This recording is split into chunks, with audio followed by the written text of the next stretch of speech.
Sex Talk with the Siegel Brothers is a weekly program designed to answer all your questions, including the ones you didn't even know you had, and to clarify the endless debates around the wonderful and fascinating world of sexuality. Join us for real talk about sex from two experts in the field. Richard and Larry Siegel have over 50 years of experience as sex therapists, educators, counselors, and researchers. The Siegel brothers are recognized around the world as trainers of medical and mental health professionals. Hello and welcome to Sex Talk with the Siegel Brothers. I'm Dr. Ricky Siegel, a certified sex therapist. And I'm Larry Siegel, a clinical sexologist and certified sexuality educator. And my super awesome big brother. And it's still my favorite role. And cheers to you. Cheers to you. To you for joining us. Our ritual sake toast, welcoming you to this week's Sex Talk.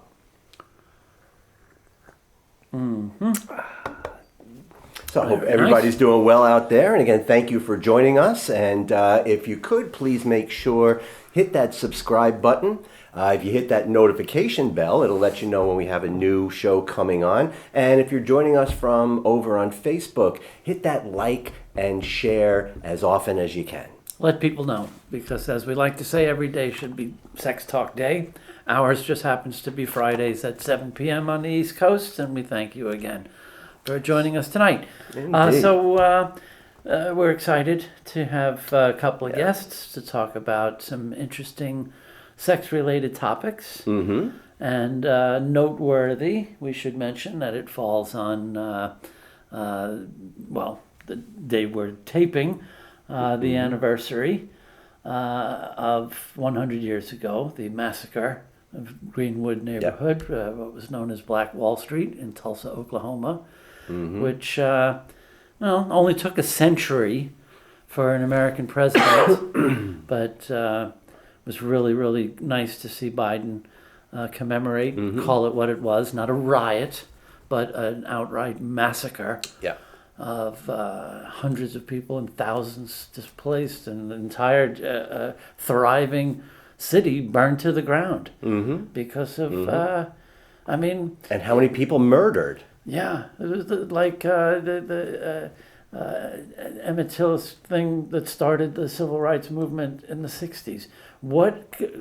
From where does that level of hatred that supposedly some black kid bumped into a white woman in an elevator, that mobs with this bloodlust to invade, to go the torch and pitchfork crowd to a black part of the city and just violently go on a rampage, killing people, burning buildings, and burning an entire city to the ground. Where does that rage come from? Well, I think this particular rage came from, because it wasn't just sort of an incidental thing. Again, my understanding of it was a black man and a white woman who were having an affair, and somebody saw them coming out of somewhere together, and then people started to accuse him of sexually assaulting this woman. Because what other way would a white woman be so close to a black man? And I think what it did is it blew the lid off of whatever small lid people were using to hold their racism looking in. for an excuse, just a spark to fire that tinderbox that's always been there, that's always been part of the fabric of this country. That's absolutely right. If we don't get honest about it allowed people to,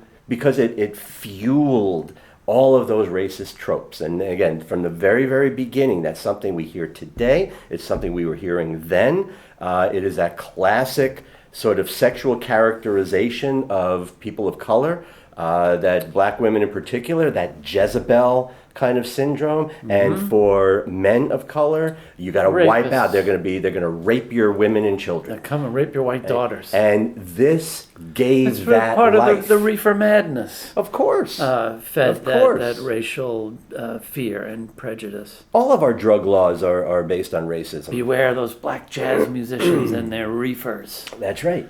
That's right. So, what it did was give voice to what people were already thinking and just turned it into action. And, I wish we can sit here in 2021 and say that was such an aberration, that was something that was so lost in history, but we continue to live this history every single frickin' day in this country. Hell, not just this country, the world. Yeah. Right? So, unfortunately, it's as much a part of our present as it is our history. And as it comes up often in sex talk, that the most universal thing that all human beings share in common should be, in a perfect world, the last thing to be political. And yet, of course, in our United States of America, united, it's constantly political. This, as we speak to this very moment, sexuality is being politicized and used to divide us. That's right. And used to promote hatred and discrimination. And as we had the pleasure of talking about with our guests, immorality. Yes. About something that should be amoral, completely without morality, just simply sexual health. That's all we promote. That's Science, all we advocate for. Health, truth, honesty. Not have sex the way we think you're supposed to, but just promoting a message of sexual health. That's not just same like COVID. Yeah. Listen to the scientists. Not, it's some conspiracy. Right? They want us to be sexually healthy. Well, they want us to get pregnant so they can make money on our abortions. See, now, going back to answering your own question, right? That's why. That's how this kind of vitriol can take such life, because people think such stupid things, and the slightest little bit of confirmation bias that they can engage in, taking one little kernel of something totally and completely out of context, but use it to justify or confirm their bias, and then they're just unbridled in their just, again, January 6th, right, was also that same kind of thing. They felt so justified. These people, as wrong as they were, right, they did think they were acting on a principle. Sure. Yeah. Well, they said their president invited them. Yeah. That's right. So I think what we have to do, is, well, first acknowledge, because this is a part of that problem too. And we see this even whenever you talk about Greenwood, that if we ever point out where we have made mistakes, if we ever acknowledge and be honest about the things we got wrong, use them as learning opportunities. Say, look, let's be honest. This is the way we used to act. This is the way we used to think. Let's stop that and let's do better moving forward. But that is like a crime. These people don't want. Listen to all of these governors who are really trying to pass legislation to prevent anybody from saying America ever did anything wrong. Yep. And again, it's what kind of relationship can exist that way? So we're not going to do anything positive in this country unless we can be honest about what we've done and what we are doing. And that's where I don't have that much hope, right? Because I think that's part of the sort of division, that there are people calling this stuff out, but there are people that are just fighting even harder to maintain the status quo. Keep their head, and again, there's that head in the sand philosophy, right? And we've been using that in sex ed for pretty much our entire careers. I used to talk about this in the beginning with HIV. That if you want to put your head in the sand, picture that, right? Which part of your anatomy is most vulnerable? That's right. The deeper your head goes in the sand, the more that kind of sticks up out in the air and is vulnerable to anything or anybody that wants to come in and kick it, or worse. Right? And we're never going to get through it unless we can address these issues honestly, whether it's racism or sexual health. So we had the pleasure of talking with our friend, Dr. Don Lucas, who's been on the show before, back in the radio show days, right at the beginning of the pandemic. And we're joined by one of his wonderful grad students, Tailar Matthews. And we're going to be talking about the relationships between comprehensive sexuality education, or the lack thereof, in this country, and our history of racism. Yep. And the impact they have on one another. Yes, almost inextricably connected. And we are back, and as promised, we were really pleased to welcome our two guests tonight. Our first guest, a returning friend of the show, Dr. Don Lucas from San Antonio, professor at Northwest Vista College, and an extra special guest today, graduate student, Taylor Matthews. It's Taylor, right? It's Tyler. Tyler. Beautiful Tyler. Yeah. spelling. Yes. Thank I've you. known her forever, and for the first forever that I knew her, she didn't tell me that after about like 2 years or something. So it's good that she told you that within the first 30 seconds. I'm doing better. I'm getting better about. I'm like, why did you just tell me that? It is a We'll beautiful. figure it out. It is a beautiful and unusual spelling. Well, and I did. Somebody else said, "Hi, Tyler." And I said, "Oh, they mispronounced your name." And she goes, no, "No, they didn't. you have You've been been mispronounced." You didn't. Dr. Don. Tyler is a graduate student, and I'm a bit biased, but working in an area very, very near and dear to my heart, the integration of comprehensive sex ed and social work. Mhm. Which we've been saying for as long as the 3 decades we've been in this field. There's no social justice without sex ed, and there's no chance of sex ed without better social justice. So these issues have been entwined, and now, especially the 21st century, with your generation and Gen Zers, intersectionality is coming into clarity for some people anyway, and people are understanding the importance of these things that are growing campaigns. So we thought it would be fun to kick around this topic. Well, first we wanted to plug this video that Dr. Don turned us on to that Tyler did on YouTube, and we're going to certainly put up the link down below on our YouTube page when this airs on Friday.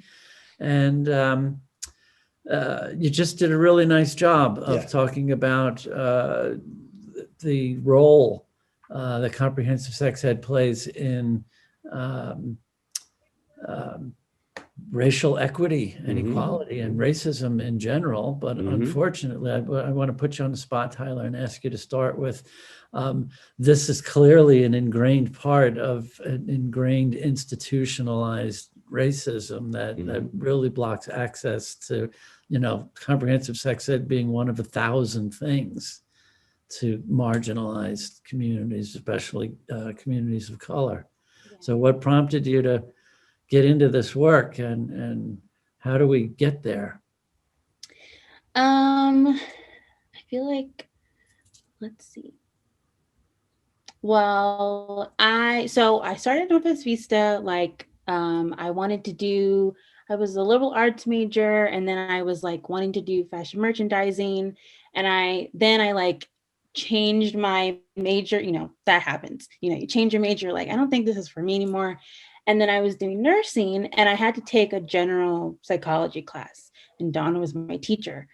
And we talked about human sexuality towards the end of the year, and I was wait, and I stayed behind, and I just asked him, and I was like people talk about these things, and I was so confused, and I was this is weird. What do you mean? What's human sexuality? What is that?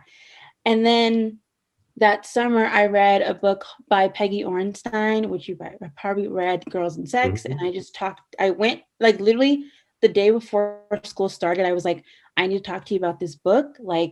And I think that kind of projected me. So then I changed my major to psychology.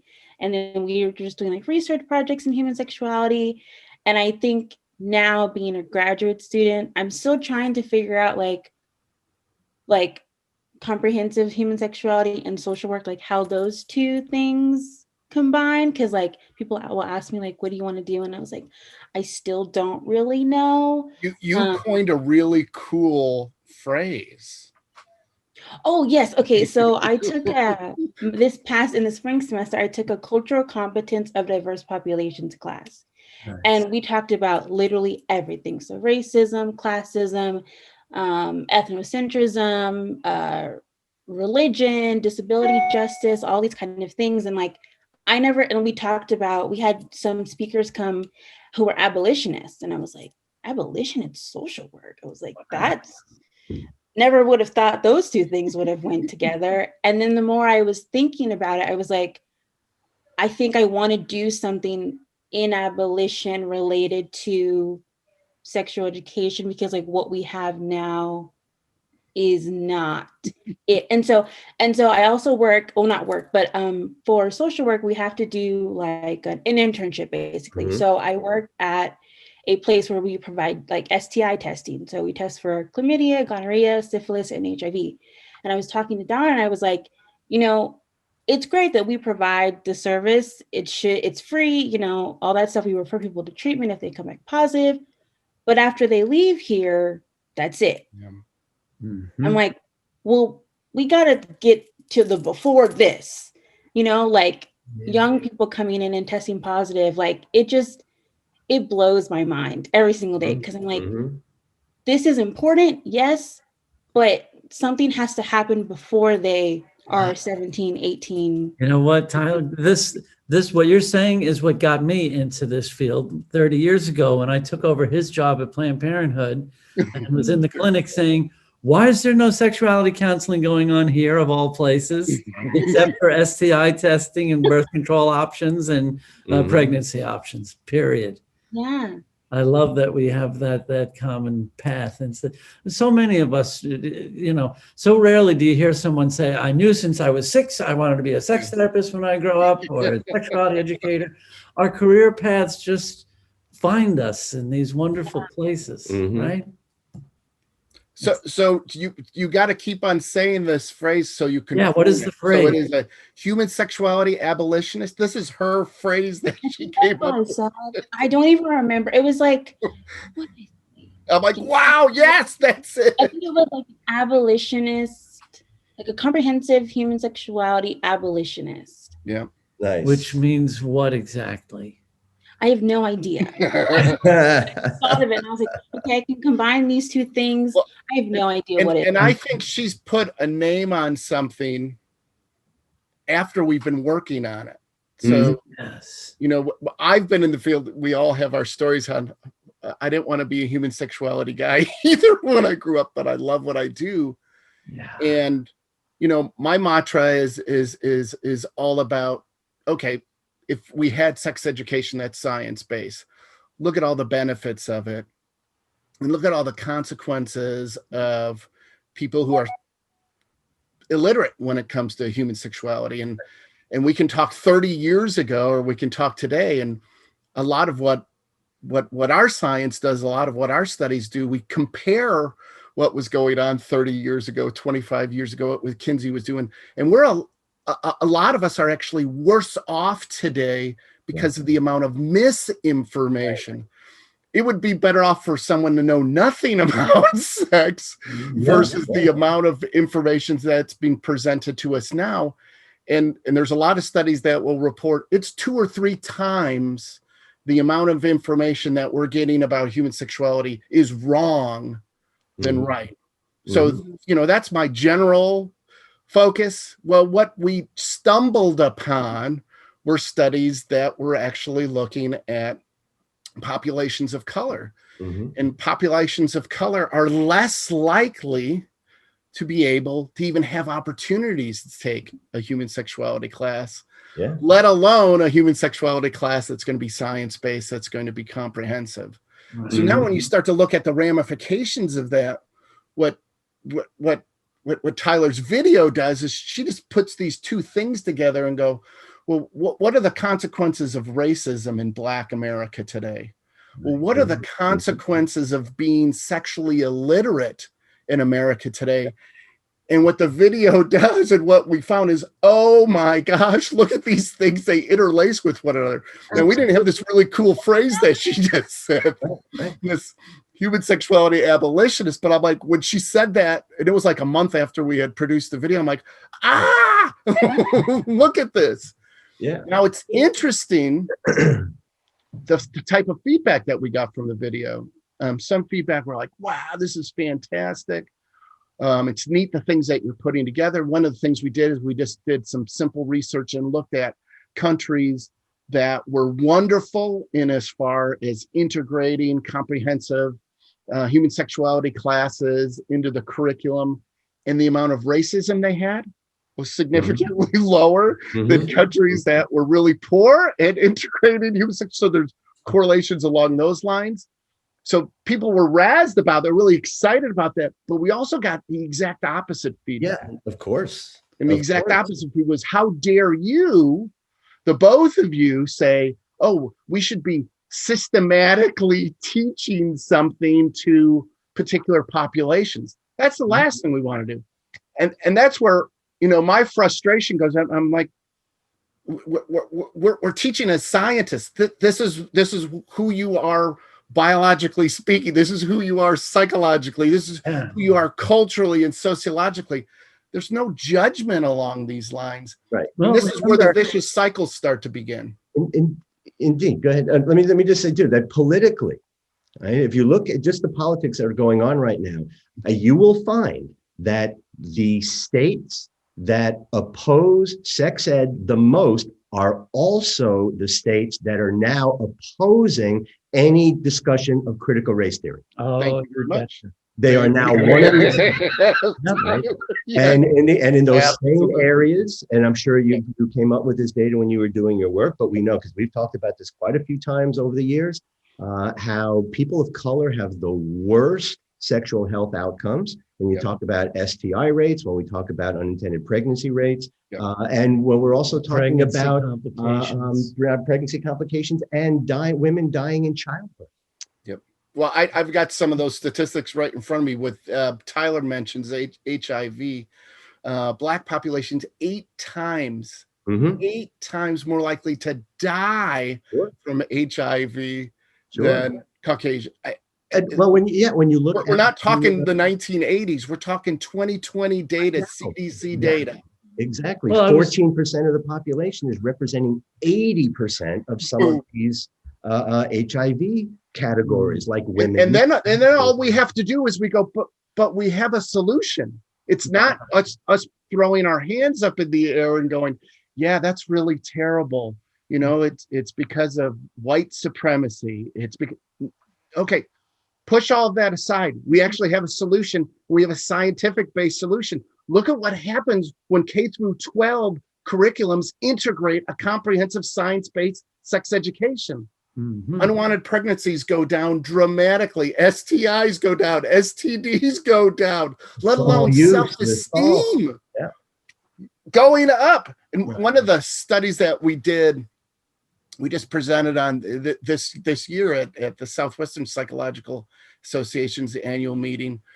We had students, before they took a human sexuality class in college, which is comprehensive in science base, we had them take measures of the probability that they will hold stereotypes, the probability that they'll be prejudicial in a particular situation, and the probability that they will actually discriminate in a particular situation.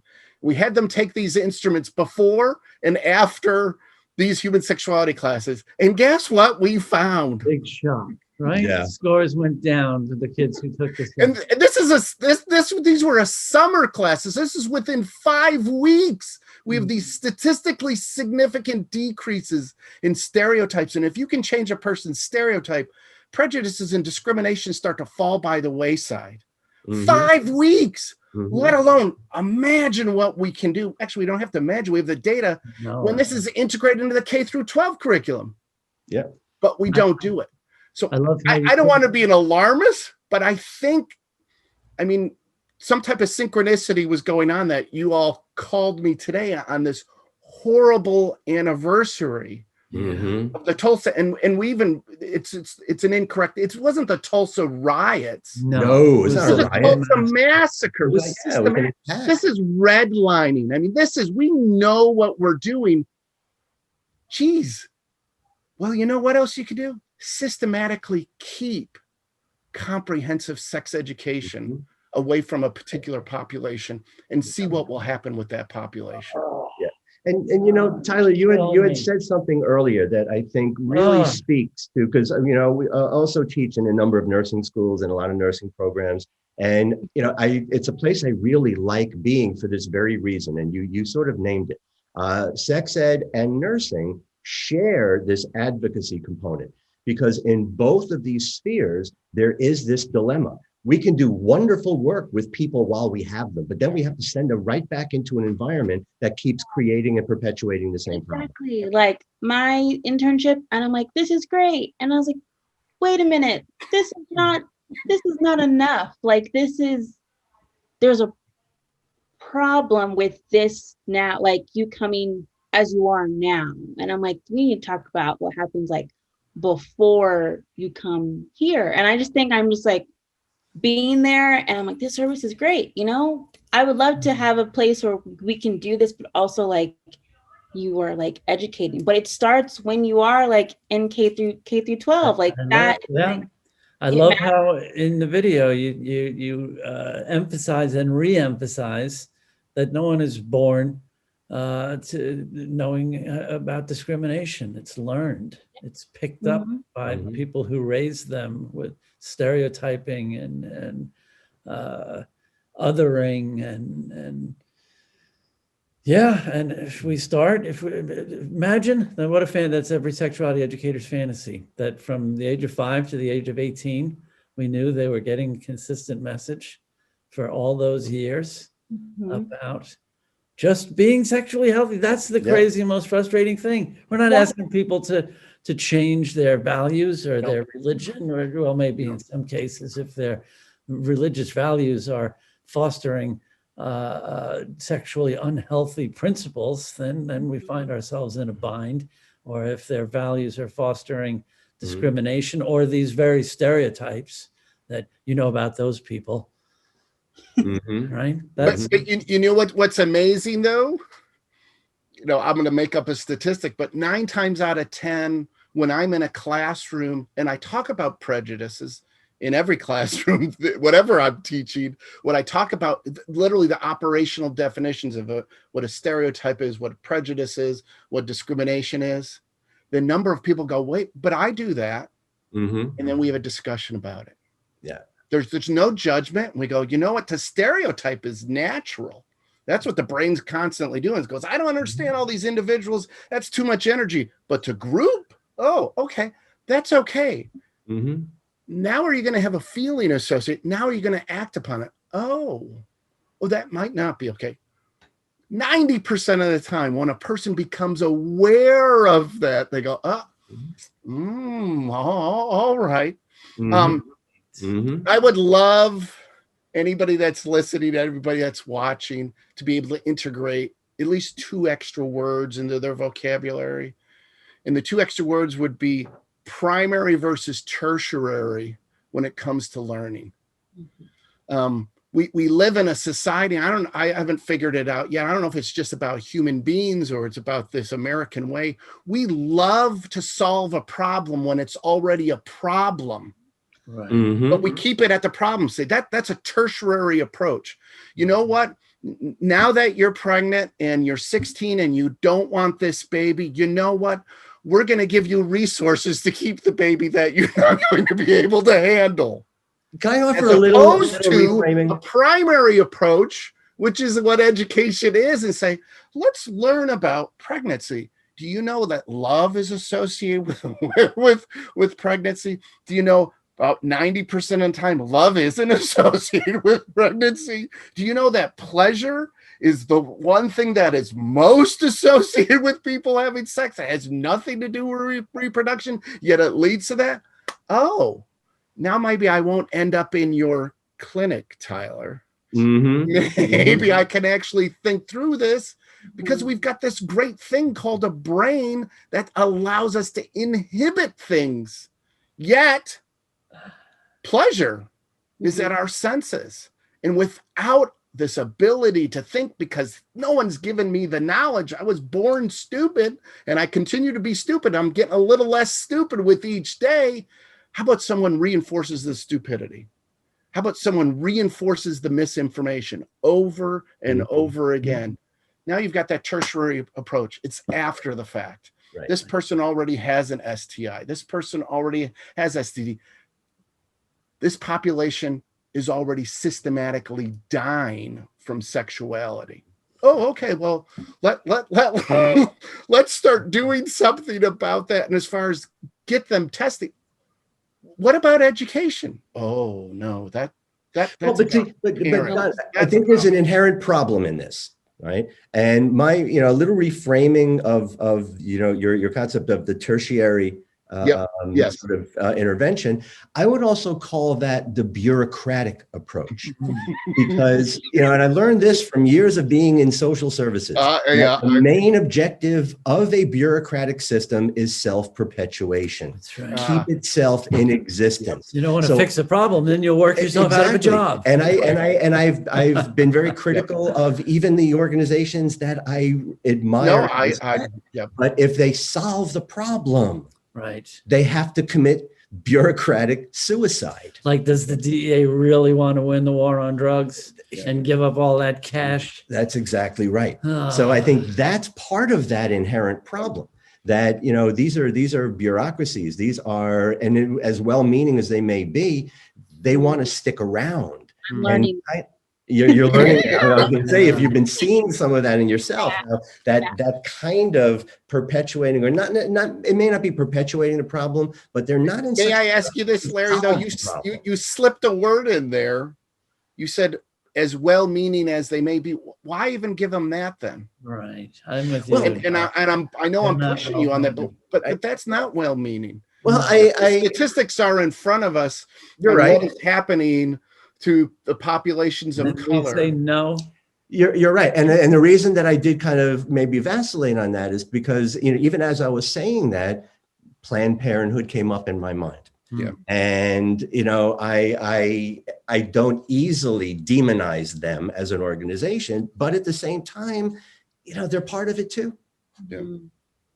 Yeah. So I think, so how do we try to make that change, and especially as a young person? Well, it's Tyler. This is all on Tyler. That's where I'm going to put it. As a young person, 30 years ago, now it's Tyler's time. Right. You don't have the burden of cynicism yet. You haven't gotten tired or burned out yet. You still have this wonderful idealism and energy. Yeah. So how do you see taking this forward?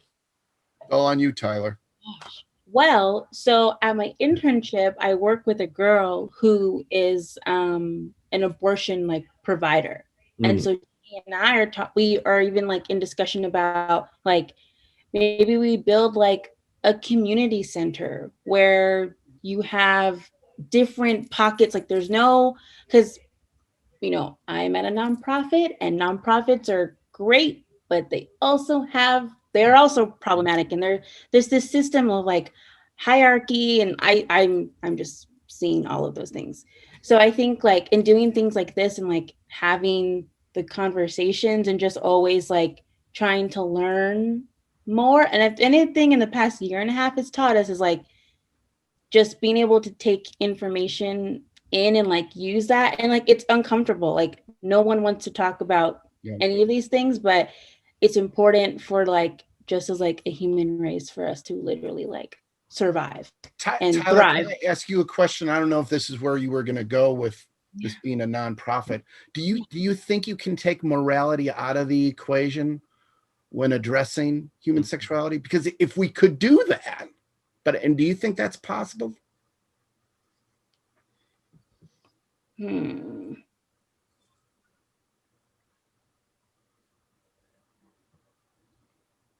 terms of my morality, or what people that's another issue. That's a very good and very different question. But I am hopeful. I've noticed over teaching sex ed that, again, first millennials and now Gen Zers have moved more needles further quicker than I would have thought 25, 30 years ago when it comes to acceptance of even something like interracial marriage and relationships, or polyamory, and this sort of slow coming out of the closet of kink into more common vernacular, that I'm hopeful.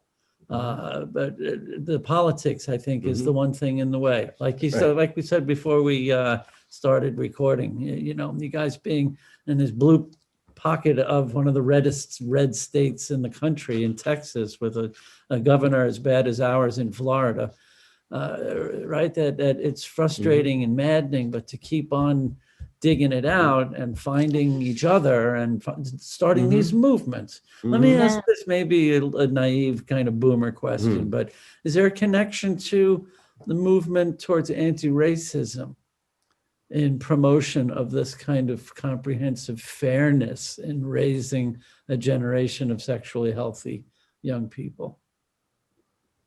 Well, not that I know of. However, so my Thursday class that I was taking, she's like an abolitionist basically. And she's invited me to be a part of this. It's called Emancipatory Place Lab. It's like still like in its very like beginning stages, but we're going to be talking about like anti-racism, anti-capitalism, prison industrial abolition, like so many different, I don't know what is in store, but I think, and I was talking to her because I was like, I feel like what I'm thinking in my brain, I'm like, does anybody else think this way? Am I the only one? And she was like, what you want to do and what you are striving for makes complete sense to me. And I think you would be perfect for this. So I think that people are starting to like think like that way, like come from like an anti-racist approach, because race is literally in everything. It's in everything. Absolutely. And you know, you mentioned the prison system. I mean, it's, you know, one of the new nicknames for our criminal justice system is the new plantation system. Yeah. And, you know, it's very, very unfortunate. But, you know, also, Don, I want to go back to your question there as well. Yeah. Can we remove morality from sex ed? I don't know if that is necessarily the right question. And I'll tell you why. Because I don't think we can, because that's kind of the link to the social justice aspect of it. Right. You know, sex ed is about social justice. If we're talking about relationships and we're talking about interpersonal dynamics, that's social justice. I think more of the question is, how do we get a rational, more shared idea of morality that we can add to this discussion, instead of the imposition of this arbitrary sense of morals that this one small but powerful group of people has foisted on us. Especially since, let me just tag on before you answer, especially since now that we've gotten COVID completely licked and everybody agrees that all Black lives matter, now we can turn our attention to really important things like writing laws to keep trans kids from playing high school sports and going back to this bathroom bullshit nonsense. So, and by the way, there was a bit of sarcasm. I'm in agreement with you, Larry. I guess the question that I posed with Tyler was along the lines of, how about I teach you what morals are? I teach you what ethics are, so you can recognize the difference. Ethics are all about some part of our society telling us what is right or wrong. Morals are all about ourselves going, hey, this feels right or wrong. Recognize that difference, and then step back and say, you know, when it comes to sexuality, it's amoral. Right. Not to be confused with immoral. Correct. But correct. Yes. So if you understand that I'm in the middle of the desert and I see a stop sign, I'm going to, you know, I'm driving through it. I know I'm unethical, but this feels completely right. You're just trying to pick up some money. There's no pedestrians around. This is safe for me to do. Right. And I can make that distinction, and I'm not going to change my behavior. I'm not going to feel guilty about it. So if we could do that with human sexuality, I mean, what Texas has done, I don't know, you know, our recent history in February, we were all freezing to death because our electrical grid went out, and the legislature promised. And by the way, Texas owns, we're the only state of the entire union that's not connected to any other state. So we own our electrical grid. The legislature promised that that's the first thing on the agenda when they reconvene. They didn't address it at all, but they certainly did address making sure it's near impossible to have an abortion in the state of Texas. Now it's down to 5 weeks, 6 weeks. In 5 weeks, 6 weeks, you're going to be more familiar than I am with that data. Most women don't even know they're pregnant. They're 4 or 5 weeks if they're their last period. So with this is presented as this is about morality. This is about what is right or wrong. Imagine the United States, let alone Texas, saying, well, abortion is another form of birth control. Period. Imagine us not having to use euphemisms, pro-life. How about someone goes, I'm actually for abortion. Does that mean whether or not I'm going to have it or not, or whether I'm not going to go to hell or not? No, I'm for abortion. Or someone could come up to you and say, I'm against abortion. Okay. So don't have one. Amoral, correct. And that's what I'm saying. There's no reaction as far as this is a righteous thing or an unrighteous thing. Yet you can put it into context. You can have those debates. But as far as a legislature coming along, a legislature is all about ethics. They're all literally making this an unlawful act. You look at the repercussions of somebody supporting an abortion after 6 weeks. They're about at the same lines of someone being a rapist in the state of Texas. And those aren't made up. Those are comparable right now from a legalese perspective. And don't forget that law also includes if somebody thinks that somebody helped a woman get one, they also will be turned in and prosecuted. I can report it. That's correct. And I guess that's where my philosophical question comes from is it possible for us to certainly recognize morals and ethics and talk about it in all of our human sexuality classes, but then step back and say, hey, when we're talking about gender, it's amoral. When we're talking about orientation, it's amoral. When we're talking about a blowjob, it's amoral. I mean, think about the number of things that we do with sexuality to suppress people in general. She's a slut. She's a whore. He's a gamer. Oh, wow. And once we have a language, once it's immoral. Right? To use that, your same framing, this is actually, if we can go amoral, that would be such an improvement, because so much of what the standards that have been imposed, and I'm not talking about like Siegel and some of the we're talking about like government and the abstinence only nonsense. That is downright immoral. Well, and that's where I am like, okay, Tyler, this is all up to you. Do you think it really is? You and this person who works for an abortion clinic or actually performs abortion, that is such a whoa word. It's an abortion. Is what it is. And people can come here and not get abortions. People can come here and get abortions. Is that possible for this next generation to get to an extent of not going extreme left and extreme right? There's a big That's where amorality is. If you're not doing that, you're going, I certainly have opinions and beliefs, but most of my opinions are beliefs if it's happening to me. And once I make that judgment, okay, these are personal behaviors. One area where that's where some parts of our society comes along and says, even if it's not happening to you, we're going to put a label on it. One area I do lose a little hope is the don't lose hope. The tendency to not remember our history. Yeah. Right. Especially among younger people. A lot of that, if it happened before 2007, it didn't exist. And people need to realize that, I used to like to make this point in my undergrad sex ed class. The time frame Like I'd have to remind them, usually their history kind of sucked. So I'd have to remind them what constitutional amendment happened in 1865, Yeah. right?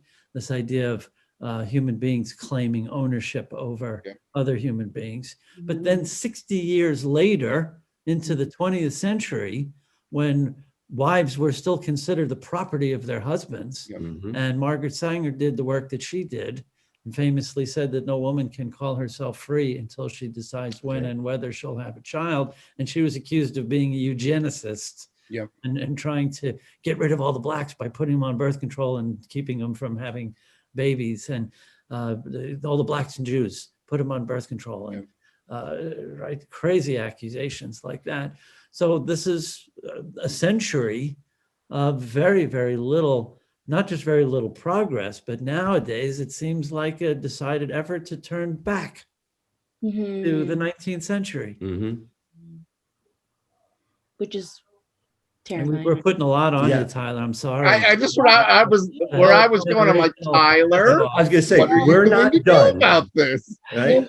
We're far from done, but this is kind of an unofficial baton handoff here. Yes, we are grateful So- for you and your generation and folks like you that are entering this field, and hopefully will continue to be fueled by frustration and aggravation like we all parts. Indeed, indeed. And you know, before we end this for tonight, Tyler, I want to ask you again, not to put you on the spot, but to we put you on will. the spot. Again, as our young person and as a woman of color, Yes. right? For those of us that are in this field, that have been doing this, that are doing this, and everybody else, what is it, and especially from your perspective on every level that you can come from, what is it that you want us to know? Right? Kind of what's your message for the rest of us and how we can keep moving forward?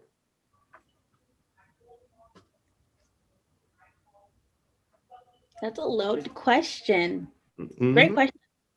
Oh my gosh.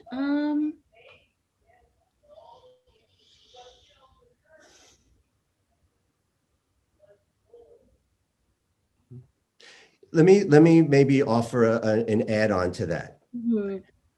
You know, part of what's in that question is, how can we help your work? Mhm.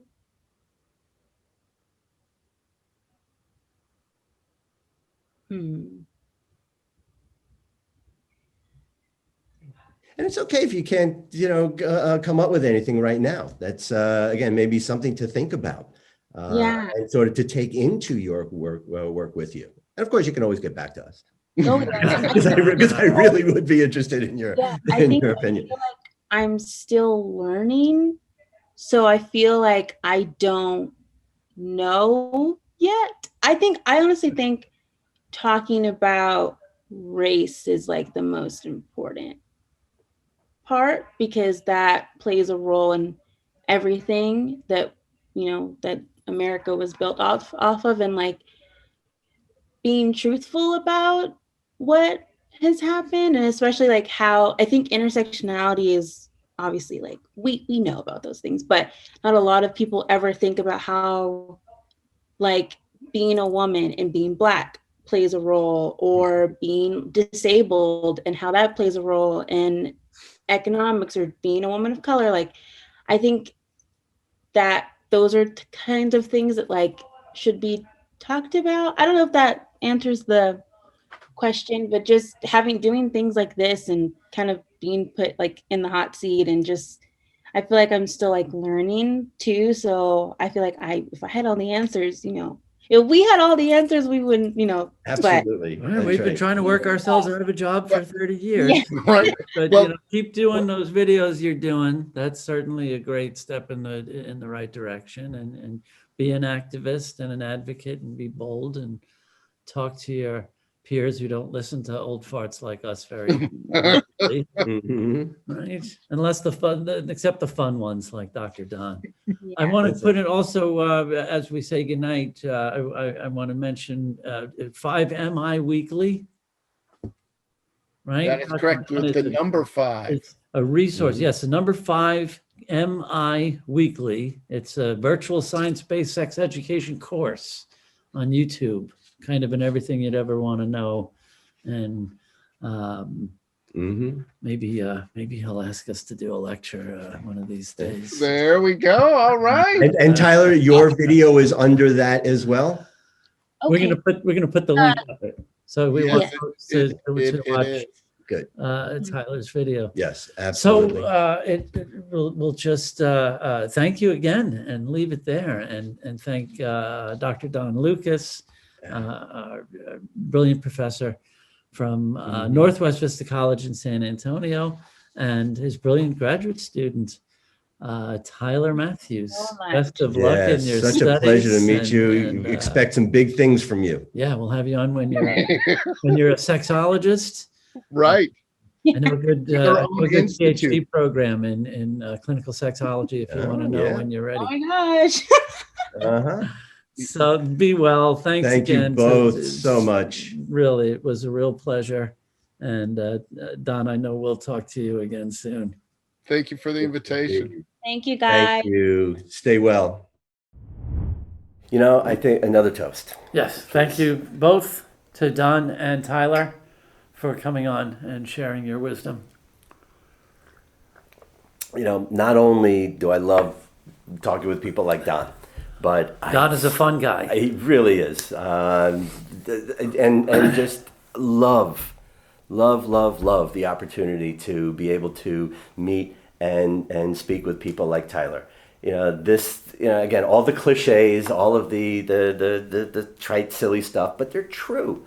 You know, this is something of a legacy that is being left behind. That I can feel good in this kind of passing on of that proverbial I torch. feel a little bad that we dumped all this on her. I know, but get used to it. It's been going on for 100 years.